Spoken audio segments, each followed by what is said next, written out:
আসসালামু আলাইকুম। সকলকে অহনা এগ্রো অ্যান্ড ফিশারিজের পক্ষ থেকে শুভেচ্ছা।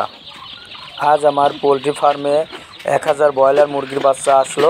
দেখুন, কুমারখালী থেকে ভ্যানে করে আমরা বাচ্চা নিয়ে আসলাম। এখন ভ্যান থেকে নামিয়ে আমরা বুডার রুমে বাচ্চাগুলোকে নিয়ে যাচ্ছি।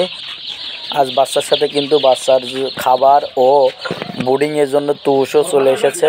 এখন আমরা খাবারও বাচ্চাগুলো নামানোর পরে বাচ্চাগুলোকে এ গ্রেড আছে কিনা সঠিক ওজন পরিমাপ করে তারপরে আমরা বোর্ডারে ছাড়বো। দেখুন, আমরা ওজন পরিমাপ করতেছি, তো কতটুকু আছে সেটা আমি আপনাদেরকে একটু পরে দেখাচ্ছি যে একটা বাচ্চার ওজন কতটুকু আছে। তো এখন আমরা বাচ্চাগুলো গণনা করব। গণনা করার পরে সঠিক আছে কিনা সেটা দেখে যাচাই বাছাই করে তারপরে বোর্ডারে বাচ্চাগুলো ছাড়বো। তো আমার ভ্যানেলা কিন্তু একটু পাটপুট নিচ্ছে। দেখুন, পাটপুট নিয়ে আবার ওখানে যে বাচ্চাগুলো দেখতেছে দাঁড়িয়ে থেকে। তো আমিও কিন্তু সুন্দরভাবে বাচ্চাগুলো গুনে আমি বোর্ডিংয়ে ছেড়ে দিলাম। এখন আপনাদেরকে দেখাই কার্টনে কিভাবে বাচ্চাগুলো আসে। দেখুন, এইভাবে বাচ্চাগুলো কার্টনের মধ্যে থাকে, তারপরে সেই কারখানা থেকে যার যার ফার্মে ঢুকে।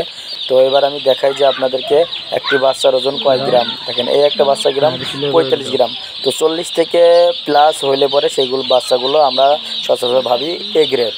তো যাই হোক, আলহামদুলিল্লাহ এ গ্রেডের বাচ্চাই পেয়েছি। তো বাচ্চাগুলো কিন্তু সঠিক পরিমাপ করে, মানে সঠিকভাবে গণনা করে 3টা বোর্ডারে সঠিকভাবে ভাগ করে আমরা তাপে দিয়েছি। তো এই তাপ পাওয়ার পরে বাচ্চাগুলো কিন্তু সুস্থতা বোধ করছে এবং ওরা একটু চলাফেরা করতেছে, মানে ভালো লাগতেছে ওদের। আর বাচ্চাকে প্রথম 3 দিন কিন্তু সঠিক তাপমাত্রায় রাখতে হয়, তাই আমি এখানে একটা বোর্ডারে 800 ওয়াট বাল্ব জ্বালিয়েছি। এখন দেখুন যে সঠিক তাপমাত্রা পেলে বাচ্চাগুলো কিভাবে সুন্দরভাবে ছড়ানো ছিটানো ও দৌড়ানোর মধ্যে থাকে।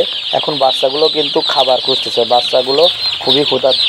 ওরা তাদের জন্মের পর থেকে এখন পর্যন্ত কিন্তু কোনো কিছু খায় নাই, যার কারণে ওরা খাবার খুঁজতেছে। দুর্ভাগ্যবশত আজকে অহনা এগ্রো অ্যান্ড ফিশারিজের যে নতুন বাচ্চাগুলো আসলো, এই বাচ্চাগুলোর মধ্যে 12টি বাচ্চা মৃত ছিল। অহনা এগ্রো অ্যান্ড ফিশারিজের পোলট্রি ফার্মে এইমাত্র 1000 ব্রয়লার মুরগি আসলো। দেখুন, এটি হচ্ছে নাহার কোম্পানির বাচ্চা। আমি এই প্রথম নাহার কোম্পানির বাচ্চা উঠালাম। তো সবাই দোয়া করবেন বাচ্চাগুলো যেন সুস্থভাবে বেড়ে ওঠে। আসসালামু আলাইকুম। অহনা এগ্রো অ্যান্ড ফিশারিজের পোলট্রি ফার্মে আজ যে 1000 ব্রয়লার মুরগির বাচ্চা আসলো, সেই বাচ্চাগুলোকে প্রথম খাবার দেওয়া হলো। দেখেন বাচ্চাগুলো কিভাবে খাচ্ছে,